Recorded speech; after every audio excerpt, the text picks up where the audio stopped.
Yo guys, welcome back. Player One here. So today we're here for a new episode of Valorant Fundamentals, and we're going to be talking about both rotations and choke points. Let's get in.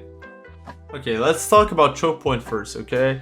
So choke points are really important to understand because they're part of map control and understanding what map control is. Okay, so let's look at split for example. Okay, with a pretty standard defender setup, which is having Cypher on B, Omen on A, and 3 guys towards mid. Okay, so let's look at this. So there's one choke point here, which is the only way the enemy team can come from B.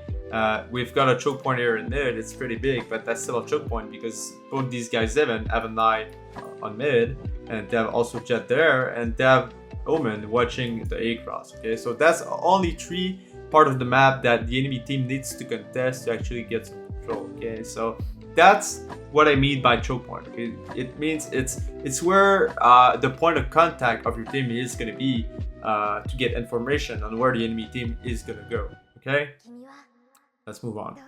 Okay, so with this in mind, what we need to understand is that once a choke point is broken, it might create another choke point, and we might need a rotation, or we might need someone to move and reposition themselves so that they can cover everything. Okay, so let's look at this example right here. Let's say they have an enemy Cypher. Okay, enemy Cypher is a main, and he decides to cage both this and this right here. Okay, so the Omen in your team is gonna call you. Okay, so Cypher cage today, it could be up ramp.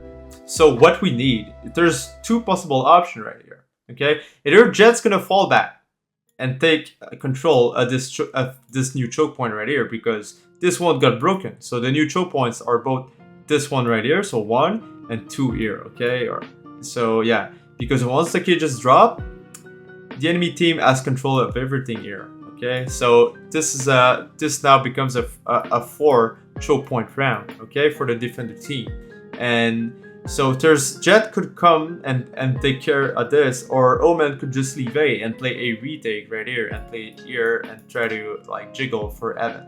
The only problem with this is that it might allow Cypher to just walk in and creep and lurk behind screen behind the Omen. Okay, and that's improbable. I mean, the odds of the Cypher doing this is very low, but you need to understand that it might happen. Okay.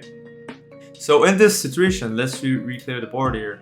I think if Cypher throws a cage right here, we need our Jet to actually just fall back and pick up this choke point right here, so that there's no breach in the defense. The only breach that they've got is that they made another choke points, but it's okay. Not like everything's still handled. The enemy team cannot lurk beyond our defense line. Okay, and so yeah, this concept needs to be understood to actually understand what like the bigger vision of what's going on around the map, where the enemy can be or cannot be. Okay, so let's say this happens, we know that all this area right here, like all of this, is being controlled by the enemy. Okay, so as soon as they're a cage right here, we need to understand that there could be someone Evan, unless someone plays Evan. Okay, so let's do this for example. Okay, let's say that you have a Jet up in A, so she takes this angle instead. So your Jet's up in A, and she has this whole line right here because she took it right away in the round. The new choke point becomes this right here, and if there's nothing here, there is no point of adding Omen here. So if this happens, Jet should tell your Omen, yo, go either help them B or mid. So Omen could go either in rope, but if they know that they keep stage walling this and splitting B, there's no point of him being there. Okay, so you could just go towards B right away and try to help Cypher on B with the guy in ropes. It doesn't matter if Jet's by herself because she has a really good angle on A main, and her rope is being covered by both the Evan player. But as soon as they lose mid, if they lose this choke point right here and this becomes a new choke point, Jets need to be aware that someone could be roped. So she has to move back either Evan and hold like from far and play a retake, or again, if they lose rope right away and you've got your Jet right here, you could ask your Omen to actually just come rope and watch rope for Jet. That would be good as well. Okay, so let's move on. Another example of it, but something that makes everybody's life easier, is having a Cypher in your team, okay? And what Cypher does is that it controls a choke point by itself with an info trip, okay? So what I mean by this is that, let's say that we've got this setup right here, okay? So we've got 3 defender mid with showman. It doesn't matter, it could be fighting, or it could even be on B because you guys decide to stack B and you guys are playing 4B to Evan 2B because they keep smashing B. All your Jet need pretty much is a trip right here in ropes. So let's say that rope is stripped right here, okay? So let's say rope is stripped, your Jet is up in Evan as well, so she's having this line right here, she's having this choke point.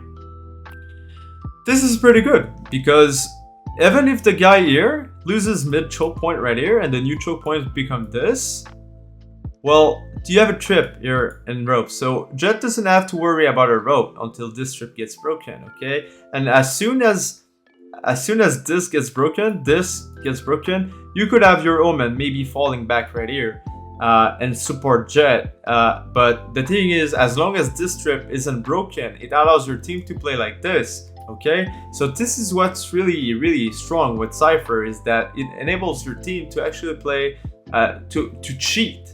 It enables your team to cheat with the trips because we know nothing's rope and Jet has the whole control of A. But if she gets smoked right here, she has no choice but to fall back towards either screen or Evan to control everything. But let's say that, again, same example, but we're gonna move Cypher trip instead. Let's say that your Cypher trips here instead, okay? So Cypher trips here, so it's an Evan. This is a really good Haven trip, by the way. It protects from both the rope run up and also anyone going up ramp, doesn't matter. So your Jet starts here, she gets the line right here. Okay, so that's very good. Jet has this line right here, but she gets pushed back by a smoke. Okay, so Cypher cages this and cages this. So your Jet has 2 choices. She could either reposition here and watch ramp right here, like this, or she could be repositioning screen and getting this line after. And it doesn't matter, she cannot get flanked because there's a trip covering everything right here. So this choke point is being looked at by the Cypher trip. And if there's any Omen or Jet, any Omen TP or Jet updraft, she'll hear it, okay? So this is how Cypher can enable your team to actually cheat with covering these kind of choke points, which is pretty good. Let's talk about rotation now, okay? Let's look at this example of a scene. We have a pretty standard defense setup by the defender team, and we see this, okay? And we've got this, everyone's set up around the map. We've got 2 defender here on Cat, and we also have 1 on A. So what are the choke points right now?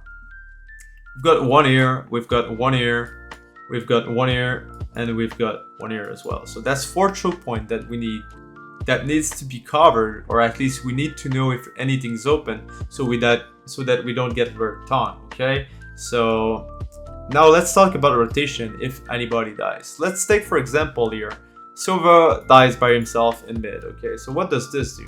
What are the choke points now? So the choke points become both spawn right here because the enemy team has control of mid, and it becomes also the market door. So the enemy team have control of this, all of this right here. They have got control of this to this, okay? So this is everything that the enemy has, okay? All of this.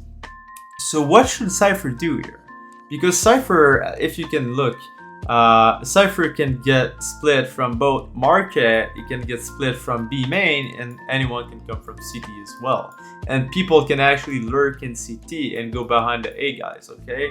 So what we need to understand is that as soon as we lose Sova, CT spawn is open.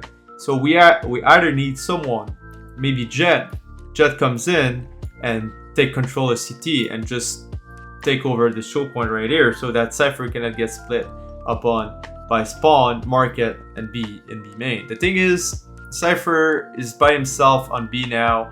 I think Cypher, well, it's up to him. Sometimes you'll see some Cypher stay inside because they're confident. But honestly, if we look at this position right now with Sova dead, I think Cypher has to get out of sight if he can and actually takes control of both.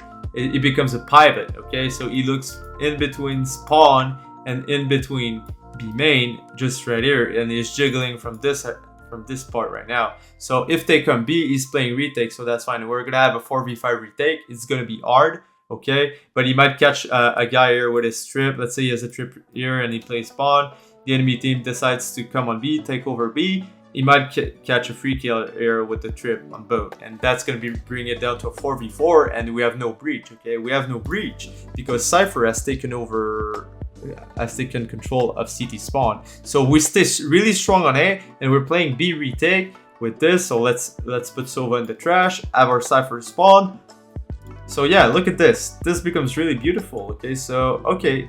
Fine, Cypher is not taking control of this, but Cypher has taken control of this choke point right here and this choke point right here. So we remain with 4 choke points, even though we lost Sova in mid, okay? So, but yeah, we make this choke point right here because they could go from market or B main, but again, Cypher might spot one in B main right away and get the info. But Cypher role here is not to die and value his life and actually maybe catch a free killer in the trip and make it a 4v4 day. And he also is making the pivot between B and spawn so that the guy spawn doesn't get lurked on, okay? So nobody can go spawn and lurked on both him and both his team. But they remain really strong towards A, and if they execute A, well, they'll have a much better chance to win the round with 3 on A than with 2-2, okay? So one being split in between spawn, in between B, 1 cat, and 1 A. They could be playing 3 on site, doesn't matter, as long as they keep control at the choke points, okay? So rotation is just about awareness, okay? So it's just about when you should be rotating is when, like, let's say your team is calling a B rush, or that there's at least 4 or anything, you can push something and just leave something open as well. And rotation is just about also being aware of what's being left open and what's not. So let's say let's say that your 2 guy defending B are calling a B rush, okay? So your Sova is going to be reconning here on the wall to help out your Cypher, and they're going to say it's a B rush, okay? So what should we do then?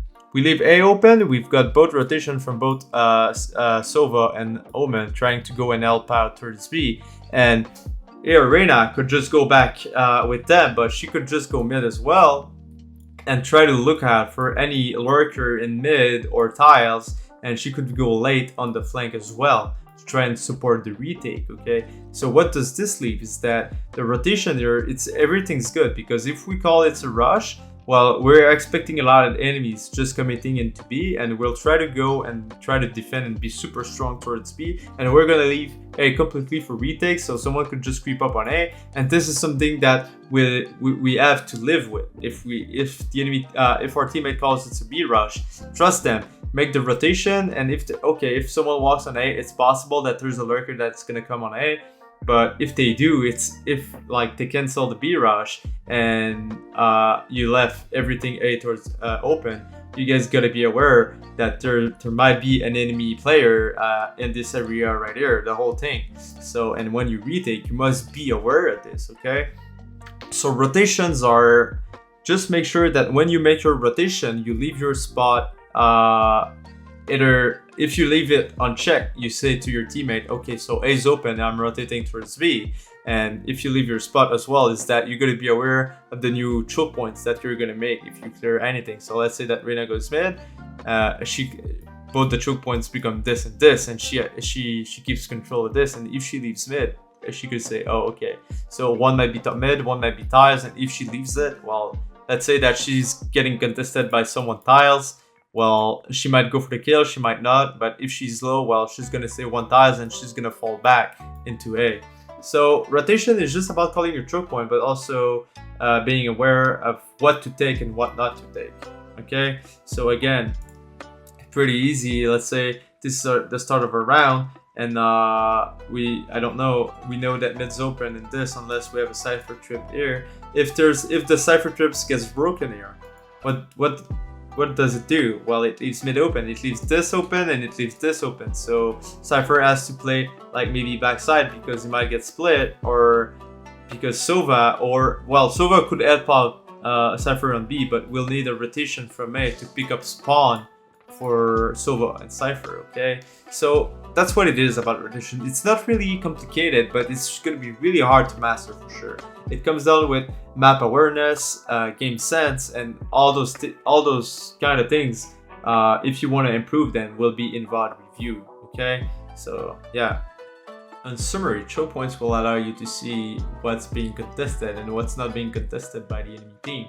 And this will make it much more easier for you to adjust to your team and your communication or anything that comes down into the round, and where to actually rotate. And if there's anything that's happening, you'll see what's being opened, and so you don't get catch off guard by any lurkers or anything. Because if you understand the concept of choke points and you see that in the round there's no breach that's being allowed, there's no way you'll get worked on, and that's really the point of this video. So yeah, hope you guys have a good rest of your day. I'm out. Peace. See you next time.